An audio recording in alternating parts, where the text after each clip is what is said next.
Louvado seja Deus pelo privilégio de estar aqui.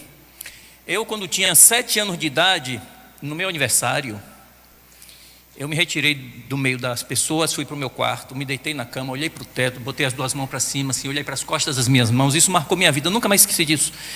E eu disse assim: meu Deus, me ajude que eu vivo até os 25. Eu achava que era muita coisa. Depois eu meditei um pouco assim e eu barganhei. Eu disse: não, Senhor, 35 está bom. Foi uma boa pedida, né? Se Deus tivesse ouvido a minha oração, não estaria aqui hoje. Ano que vem, se Deus permitir, eu vou dobrar o máximo que eu pedi. Então Deus tem seus planos e a gente tem bênçãos que a gente não merece, que a gente nem pede, né? Obrigado a Dênia, que é a organizadora. Dênia realmente é firme, viu? Dura na queda. Eu pedi mais tempo para falar, ela disse com toda a gentileza não, e eu não tive outra alternativa senão me ajustar, né? É um prazer estar aqui. E Tatiana, você devia pregar na igreja. Eu fiquei impressionado com a sua firmeza, clareza, objetividade. Precisamos de muita gente pregando e pregadoras. Temos poucas pregadoras e muitos pregadores. Eu não aguento mais ouvir homem falando. Está na hora de ter as mulheres fazendo sermões, deixando o seu dom aflorar. Aliás, as mulheres são muito mais versáteis na questão verbal do que os homens, e estão escondendo talentos, e vão dar conta no dia do juízo.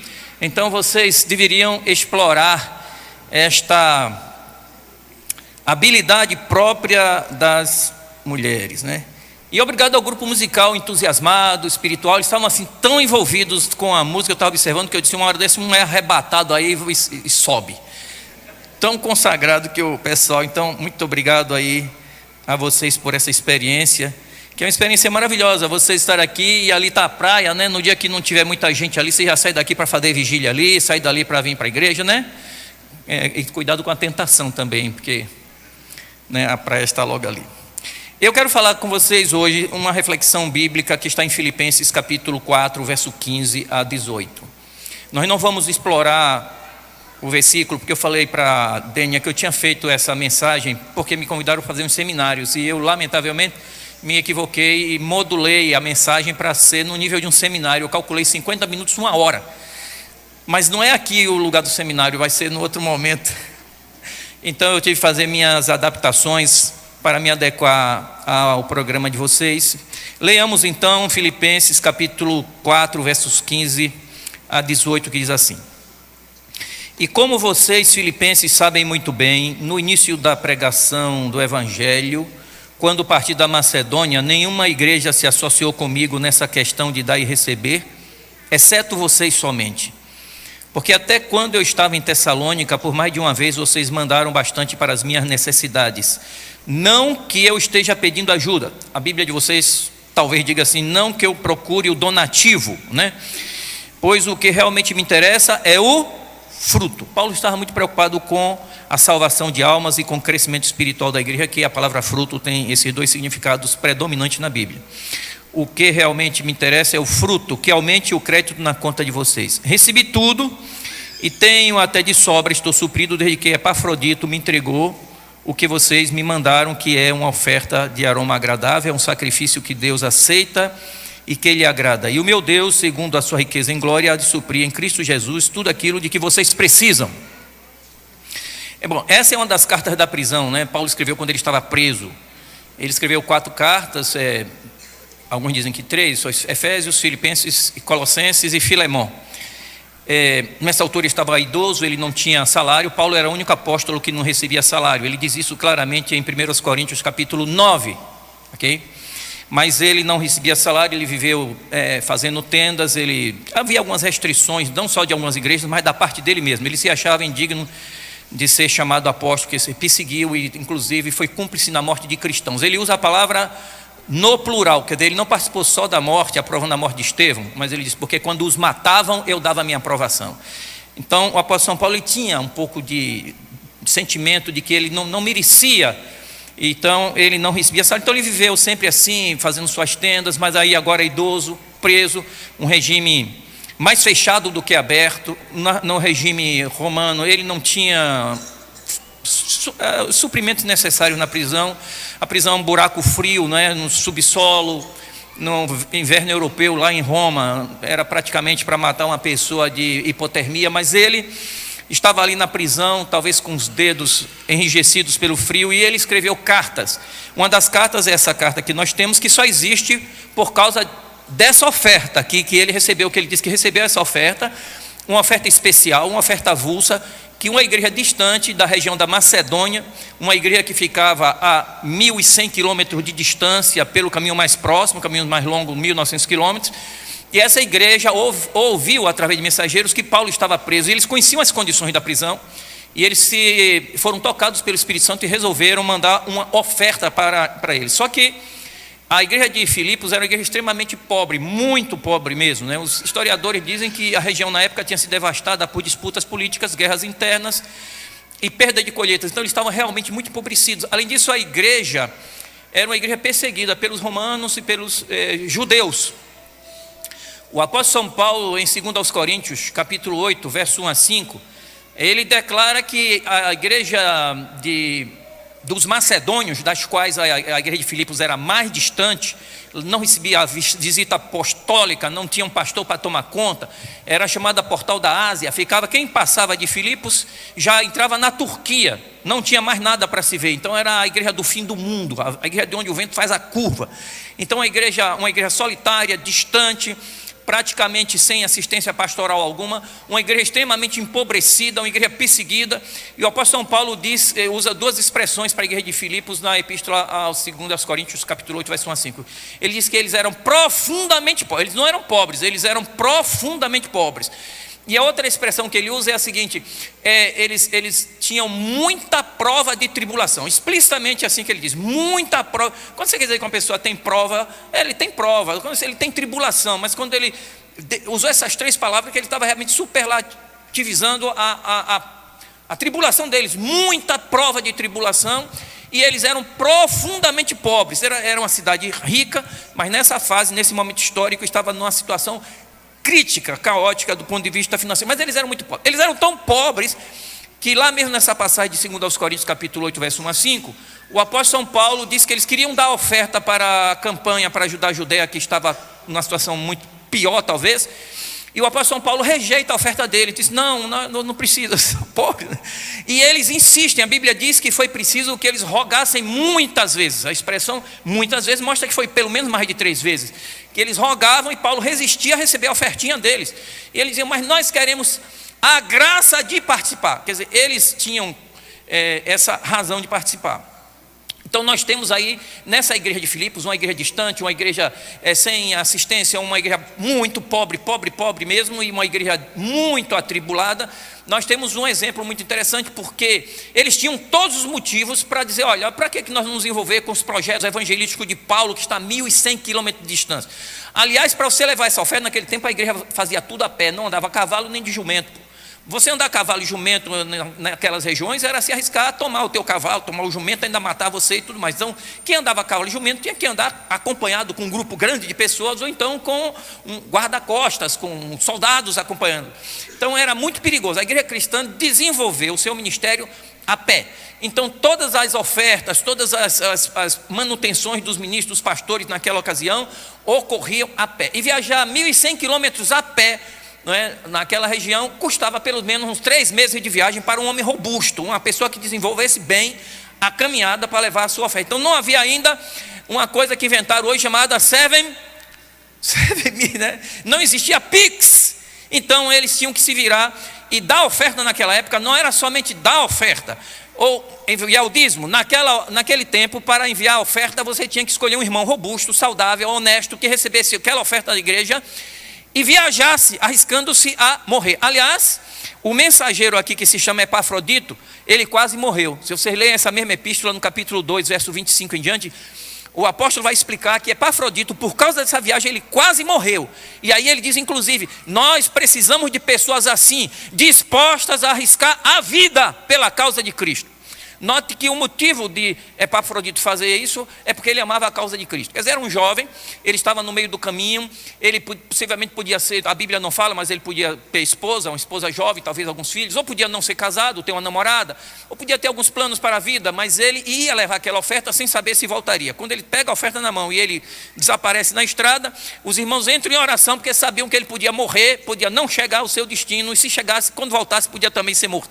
Viajar era um perigo, viajar sozinho. E lá vai o mensageiro Epafrodito. Esse é o segundo exemplo. Então nós temos aqui o terceiro exemplo. Nós temos 3 exemplos aqui muito interessantes. O primeiro exemplo é o exemplo de Paulo, que era uma pessoa idosa, uma pessoa que tinha dedicado a vida toda ao ministério. A igreja de Roma, quando viu a situação dele, ficou intimidada. Ficou tão intimidada que ele reclama, dizendo que os irmãos se afastaram dele, somente Lucas ficou com ele. Num dado momento, Lucas sai e viaja, Epáfras fica com ele. E a igreja ficou com medo de ser envolvida no processo de Paulo, ser jogado às feras, ser jogado no Coliseu, ser morto de alguma forma, né? Então, o que acontece é que Paulo estava numa situação crítica, mas aquele senhor idoso, que não tinha INSS, não tinha plano de saúde, não tinha nem mesmo Bolsa Família, aquele cidadão estava ali jogado à solidão, naquele frio, podendo morrer de hipotermia, né? E ele tinha todas as razões para reclamar, para se sentir abandonado por aqueles pelos quais ele colocou em risco a sua própria vida na pregação do evangelho. Mas em vez de fazer isso, ele escreve uma epístola incentivando a todos a serem fiéis, a permanecerem firmes, porque a vida é assim mesmo, e se alegrem no Senhor. Talvez eu digo se alegrem no Senhor. Quer dizer, o indivíduo enquanto o corpo por fora sofria e o gelo o imobilizava, ele com as mãos enrijecidas ainda escrevia cartas, e escreveu as cartas da prisão, que nós sabemos ao longo da história produziram milhões de conversões, e milhares de pessoas foram esclarecidas, ou talvez milhões, sobre temas bíblicos fundamentais. Então, ali está Paulo, uma pessoa que parecia que era o fim, era o apagar-se das luzes. No seu momento mais difícil, mais triste, ele produziu 4 cartas, e essas cartas foram lidas, impactaram tanto a igreja, foram copiadas, entraram no cano e trouxeram mais conversões depois da morte de Paulo do que toda a vida de Paulo pregando o evangelho ao longo de toda a Ásia, a Europa e partes, podíamos dizer, quase que entrando na África, né? Então esse é exemplo de Paulo. Não sei como é que aqui tem alguns cabeças brancas, e às vezes você, quando a gente vai ficando velho, as pessoas vão se afastando, a gente não acompanha mais o ritmo. Agora talvez alguns tenham como única companhia o livro, ou talvez o celular, mas não desanime, não se abata, porque ser fiel até o fim, não é o fim de todo mundo que é fiel.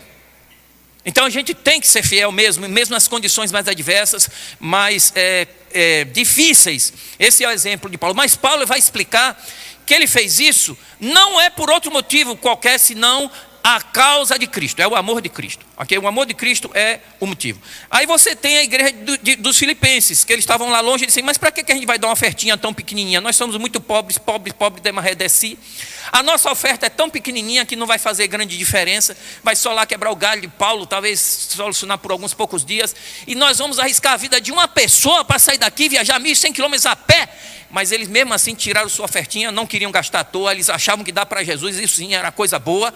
Então eles pegaram e mandaram Epafrodito, e lá vai Epafrodito, arriscando a vida por uma ofertinha para um apóstolo que está a 1.100 quilômetros de distância, um apóstolo que pouco tinha visitado eles desde que foi fundada a igreja, mas eles estavam tão irmanados, tão dentro do ideal do evangelho, tão cheios do amor, da chama da pregação, da salvação em Cristo, que lá vai Epafrodito. Epafrodito está mais pensando na causa do evangelho do que em outra qualquer coisa. Quais são os motivos que nos levam a fazer as coisas, né? Porque muitos motivos podem aparecer. Epafrodito, Filipos e Paulo são 3 situações, 3 personagens. Um personagem coletivo, que era a igreja, uma igreja muito pobre, numa desvantagem tão grande como já mencionei.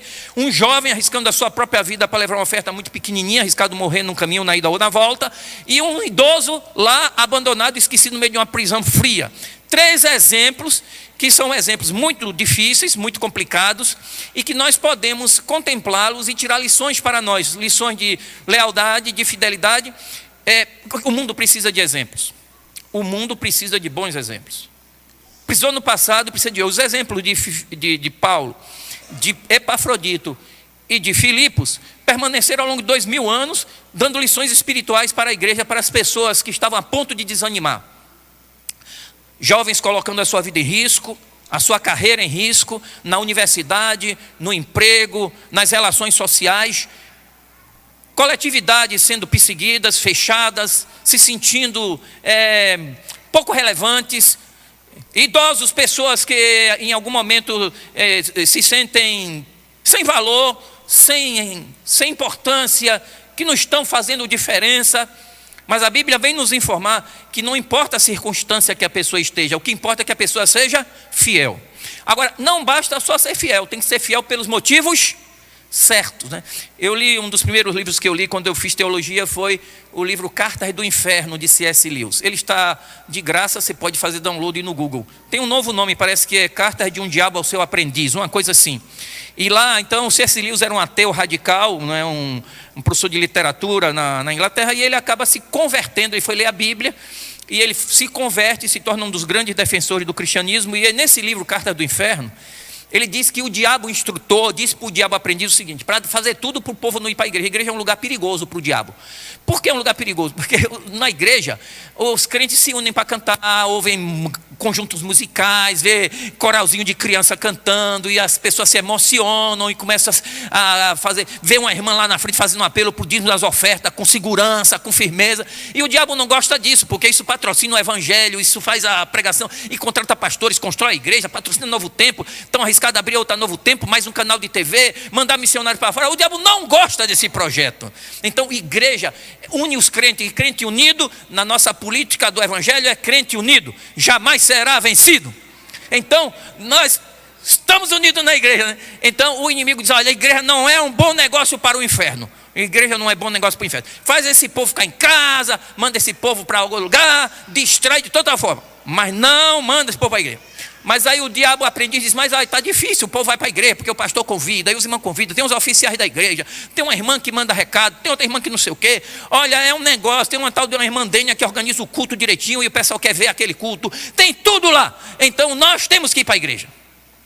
Aí o diabo diz: ó, é uma coisa, se você não conseguir impedir o povo de ir para a igreja, você destrói os motivos. Você faz eles para a igreja, sabe para quê? Você faz eles para a igreja para fofocar, para olhar a vida dos outros, para ficar se comparando com os outros. Você faz eles irem para a igreja para poder virar astros na hora de cantar. Na hora de cantar eles não estão louvando a Deus, então eles estão fazendo performance, entendeu? Você faz com que eles vão para a igreja, que eles deem o dízimo e a oferta, mas eles não vão dar o dízimo porque amam a obra de Cristo. Eles dão o dízimo para poder o devorador não devorar eles que vão não é, né? Não, eles não dão nenhum dízimo para Deus, eles dão para o devorador, porque o devorador vem lá com suas garras afiadas, seus os dentes abertos. Aí o indivíduo chega no final do mês ou na hora do prolabore deles, toma aqui. Aí o devorador pega e deixa o crente livre. Então ele ele não faz por amor, entendeu? Ele não faz ele faz por barganha. Ele diz: não, eu vou ser fiel porque Deus vai abençoar, vai abrir a janela do céu. Então, e você tem que distorcer os motivos, entendeu? Esse é o X da questão. Mas impeça de ir para a igreja. Mas se você não consegue dispersá-los fisicamente, você vai dispersá-los nos motivos. Então ele fala: cada um com seu motivo egoísta, com seu motivo carnal qualquer, e aí você, destruindo os motivos, você destrói a eficácia da igreja, entendeu? Porque eles não estão ali com o espírito certo, né? E o espírito é muito importante. Eu até vou pedir que projetem aí aquele texto que eu pedi para vocês. Eu não sei quanto tempo eu tenho, eu estou aqui muito intimidado com o relógio, mas nem olho para que... cadê? Não, é peixinho não, o peixinho é depois. As crianças vão ver a história do peixinho depois, tá certo? Agora é o texto, esse texto aí. Tem duas palavras nesse texto, nós acabamos de ler aí. É a palavra que está ali nesse verso, acho que é o 17, diz assim: não que eu procure o donativo. O donativo na minha Bíblia aqui, a tradução diz ajuda, né? Na realidade, eu procurei no mínimo 6 dicionários de grego onde analisa a palavra donativo que está nesse texto. A palavra original é doma. Em todos os dicionários a palavra só tem uma palavra que traduz essa. Só tem uma. A palavra é presente. Não é taxa, imposto, pagamento, contribuição, investimento, aporte financeiro. Não é ajuda, não é donativo. A palavra é presente. E um presente não é algo que você dá por obrigação, por imposição, por chantagem, entendeu? Um presente, Se você dá o presente para ganhar a pessoa, para obter vantagem, não é presente, é suborno, é propina. Um presente é uma expressão espontânea de amor, de admiração, de afeto, de carinho para com o outro que você quer agradar, que você ama, que você comunga, que você se aproxima, entendeu? Por isso que o apóstolo São Paulo usou a palavra bíblica para oferta. O significado básico da palavra bíblica para oferta não é pagamento de nada, não é taxa, não é investimento, é presente. Aliás, na própria Bíblia, lá em Malaquias 3:8, quando diz assim: vós me roubais nos dízimos e nas... A palavra oferta ali já é uma outra palavrinha, a palavra terumá, está no hebraico lá. Vai no dicionário de hebraico aqui, não sei se tem algum pastor, mas esses pastores, eu digo, pode olhar. Lá tem escrito assim, uma oferta alçada, porque você faz assim com a mão, e faz assim, para mostrar, porque a oferta, presente não se dá assim, presente se dá assim. Uma oferta alçada, um presente. Deus traduzindo literalmente, Deus diz: vós me roubais nos dízimos e nos Deus não precisa do dinheiro, porque a Bíblia diz: da tua mão nós te damos. Eu tenho uma neta de 9 anos. Toda vez que eu faço aniversário, é dia do avô, dia dos pais, ela também me presenteia. E ela compra o presente com o meu dinheiro e me dá o presente. Então, e eu gosto, a emoção não está no fato de o dinheiro ser dela. A emoção está no fato de, mesmo com o meu dinheiro, ela me dá o presente. Isso me toca e me emociona. Porque o que faz bem é a expressão de comunhão, é a expressão de amor, é a expressão de aproximação, é a paixão que ela desperta em mim, porque ela me dá presente com o meu dinheiro. Deus gosta de presente, porque o que Ele quer não é o dinheiro em si. O dinheiro vai ser usado para pagar contas, abrir igreja, abrir novo tempo. O dinheiro é importante, porém mais importante do que o dinheiro é o espírito de dar um presente. É o presente em si, a forma. Tudo que dá para Deus, se cante como dando um presente. Se você organiza a igreja como um presente, se você faz trabalho missionário como um presente, se você faz um apelo para Deus, uma oferta, esse é meu presente para Deus. Use seus dons, seus talentos como um presente. O espírito presente. Olha, o espírito presente é muito interessante. Tão interessante que você chega em Números 18, 24 e 25, a Bíblia diz que o próprio dízimo tem que ser dado como uma oferta. E a palavra lá é a palavra terumá, a mesma que é usada para oferta em Malaquias. E a palavra terumá é presente. Então, a Bíblia diz lá, os dízimos que o povo de Israel dão aos levitas como oferta. Aí quando você lá, terumá. Terumá é uma oferta alçada, até o dízimo tem que ser dado no espírito do presente. Olha, e o espírito do presente. Não é, o presente é importante, mas o mais importante é que você dê para Deus o presente com o espírito certo. Você aqui eu vejo alguns casais, suponhamos aqui, você chega para sua esposa, você esqueceu o aniversário dela o ano passado, né?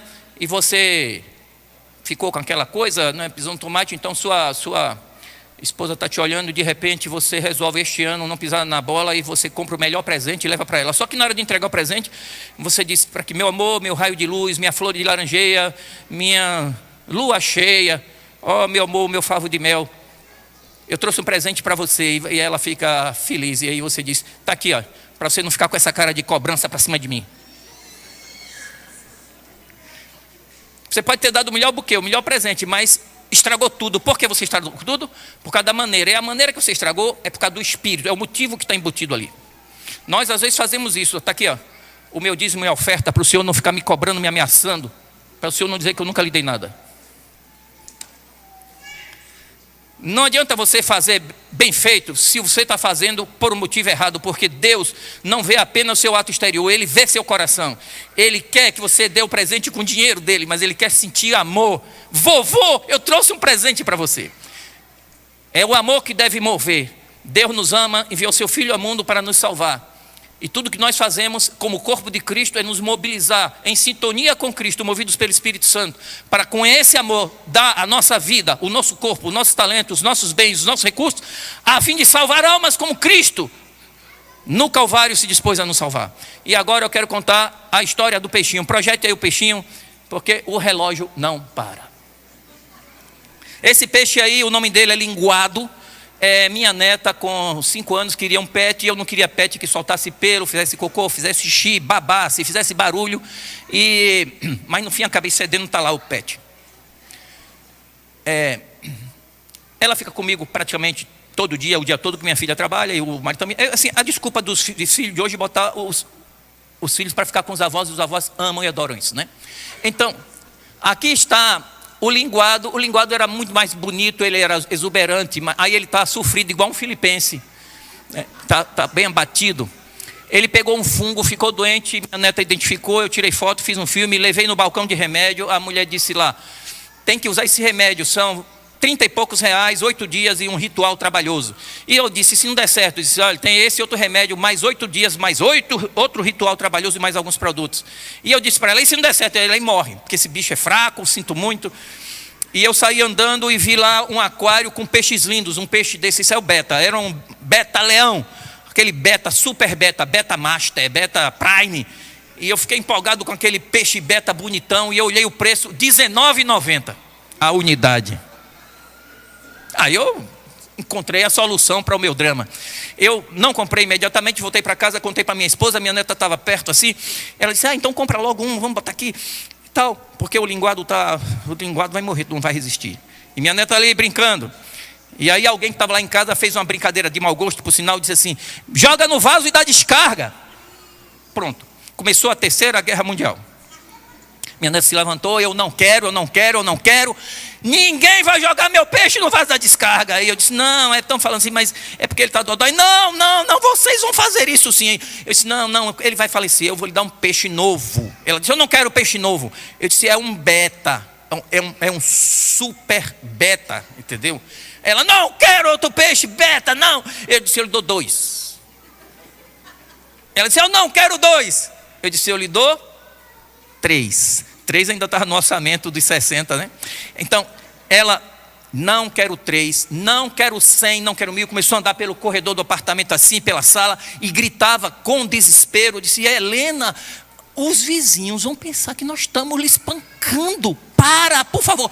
Não paro, eu não paro porque vocês vão jogar meu peixe no vaso, vão dar descarga. Eu disse, tudo bem, eu vou fazer o tratamento. Eu fiz o tratamento, primeira sessão em 8 dias, segunda sessão em 8 dias e o peixe morreu. E aí ela veio me perguntar se o peixe ia ressuscitar. Eu disse, você tem que perguntar para Jesus. Na hora de enterrar eu tive que fazer um ritual, uma verdadeira cerimônia fúnebre, que eu não vou entrar em detalhes com vocês. Falando e a passo de ganso no meio da casa, assim, e ela atrás, fazendo a cerimônia fúnebre. Num caixão de folha de papel alumínio. Negócio mais... Bom, de qualquer forma, eu fiquei refletindo sobre essa historinha engraçada aqui, minha neta. E aí eu fiquei pensando sobre Jesus no céu e um querubim dizendo, Senhor, essa raça está com fungo, essa raça está toda contaminada. Essa raça humana que o Senhor criou, pisou na bola, está perdida, não tem jeito. É melhor o Senhor colocar no vaso da descarga. E nas minhas imaginações pastorais, numa parábola que eu criei na minha cabeça, eu fiquei vendo Jesus lá no céu, andando para um lado e para outro, chorando, dizendo, eu não quero. Mas Senhor, vai custar muito caro, o Senhor vai morrer na cruz do Calvário. Olha, a maioria não vai aceitar. O Senhor vai pagar um preço tão alto, o Senhor vai ter que virar um ser humano mortal. Pensa bem, o Senhor é o Criador do universo, o Senhor é infinito. Nem eu sei direito o tamanho que o Senhor é. E o Senhor vai... Isso não tem cabimento. O Senhor se tornar um ser humano, morrer por esse povo. É melhor jogar no vaso da descarga. O Senhor passa uma borracha na humanidade assim, sabe? Passa uma borracha, zera a conta, passa a régua, zera. E o Senhor faz outra humanidade melhor, mais bonita, e conta a história do que aconteceu com essa. Para ele não falar dele de novo. Entendeu? É muito cara a despesa. O Senhor faz uma humanidade nova por R$19,90. E Jesus dizendo, eu só quero eles. Olha, esse bendito peixe morreu, eu quis comprar outro para botar no lugar. Ela disse, eu não quero, o meu único peixe é linguado, e eu vou encontrar em linguado no dia da ressurreição. Eu digo, então não, a fé é assim, acho que Jesus vai fazer mesmo. Irmãos, eu fiquei pensando assim, mordomia não é uma questão de dar e receber. Mordomia é uma questão de amar. Deus amou o mundo de tal maneira que deu o seu Filho unigênito para que todo aquele que nele crê não pereça, mas tenha vida eterna. Ele poderia ter feito outra raça melhor que nós novamente, mas ele disse, eu não quero. Eu pago o preço que for, mas eu quero eles, eu quero eles, eu quero eles, eu quero eles. E eu não vou trocá-los por ninguém, só se eles não me quiserem. Mas eu quero eles. Você pode achar que você não presta, você é uma pessoa indigna, que lhe machucaram, você é alvo de preconceito, você é uma pessoa maculada, você pode dizer assim, eu não valho nada. E quer dizer uma coisa? É possível que você esteja certo. Mas mesmo que seja verdade isso a seu respeito, Jesus não troca você por nada. Ele não quis descartar você, ele preferiu pagar o preço, um preço infinito, meus irmãos. E ele olha para nós, e ele olha para esse povo na praia que eu estava vendo daqui. Ali está todas as chances possíveis que o dinheiro possa comprar, todas as chances possíveis que a arte musical possa produzir, todas as oportunidades possíveis que os talentos dos homens e mulheres nesse salão podem levar a efeito. Tudo que você pode fazer com o seu tempo, com seus talentos, com o seu corpo, toda a consagração que puder fazer. É isso que Deus espera, para que milhões de linguados que estão lá fora, eles estão esperando missionários, eles estão esperando igrejas, eles esperam bíblias, eles estão esperando programas, eles estão esperando aplicativos sobre a Bíblia, sobre a palavra de Deus, eles estão esperando doutrina. E essas pessoas muitas vezes serão esquecidas e jogadas num vaso e dado descarga. Sabe por quê? Porque nós não fizemos a nossa parte. E quando fazemos, ainda não fazemos com o espírito correto. Jesus não nos trocou por nada, porque Ele foi ao Calvário, morreu para nos salvar. E nós que somos o corpo de Cristo, não vivemos nós, mas Cristo vive. Esse mesmo amor, esse mesmo espírito de sacrifício, esse mesmo desejo de salvar e de resgatar, prazam os céus, o Espírito Santo coloque no coração de vocês e no meu, para que nós façamos o nosso melhor. Uma vez que nós estamos no aquário de Jesus, vamos trazer outros peixinhos para que sejam salvos também. Que o Senhor Jesus abençoe a cada um de vocês, a cada um de nós, nos conceda essa graça pelo seu grande poder. Quantos gostariam de dizer, Senhor, eu quero ver essa experiência de amor que Jesus exemplificou para mim? Quantos querem dizer isso aqui? Vamos ter a mensagem musical e depois teremos o louvor, a oração, melhor dizendo.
Pois de Jesus a amadura é voraz. Dizem por aí que a minha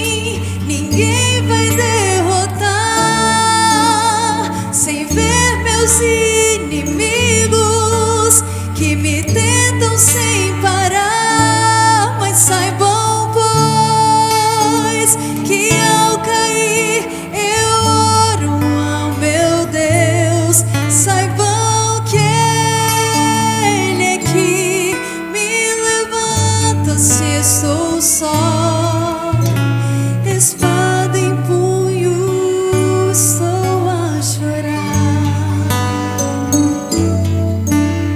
pois dentro da armadura só um menino há. Saibam, pois, que eu caí, eu oro ao meu Deus. Saibam que Ele é que me levanta se estou só, espada em punho, estou a chorar, pois dentro da armadura só um menino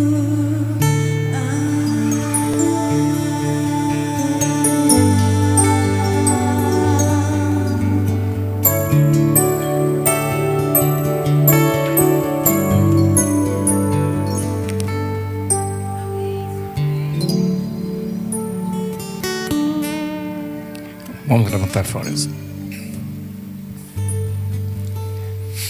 Enquanto vocês ficam em pé, eu quero aproveitar a oportunidade e corrigir um esquecimento. Eu, ao entrar, encontrei o pastor Estevão, que foi meu contemporâneo quando eu comecei o ministério, e eu vi com a filha aqui. Quero registrar meu privilégio de reencontrar e agradecer a Deus a oportunidade de rever pessoas do meu tempo, a esposa, e estar aqui com vocês. Pai Celestial, obrigado, Senhor do céu e da terra, pelo seu amor para conosco, porque o Senhor nos permitiu viver, existir, apesar do nosso pecado. Nós não fomos descartados. Obrigado, Senhor, por esse amor tão grande. Ajuda-nos a refletir esse amor na dedicação à tua obra, ao teu evangelho. Como Paulo, numa situação tão difícil, como Epafrodito arriscando a vida, como os filipenses tão distantes e solitários e empobrecidos, e nenhum deles perdeu o seu ideal, nenhum deles abandonou a sua fé, o seu empenho, o seu compromisso, e fizeram tudo o que podiam, com tudo o que tinham, com o espírito certo. Ajuda-nos a contribuir nessa obra e ouvir em breve: bem-estar, servo bom e fiel. Servos bons e fiéis, entrem no gozo do teu Senhor. Abençoa esta igreja, esses irmãos, as pessoas aqui presentes, as famílias. Que esta graça maravilhosa que ilumina, que motiva, que dá nova energia para viver e para esperar a breve volta de Jesus, seja aumentada e renovada em nós cada dia, pois é em nome de Jesus que nós pedimos e agradecemos. Amém. Que Deus abençoe a todos.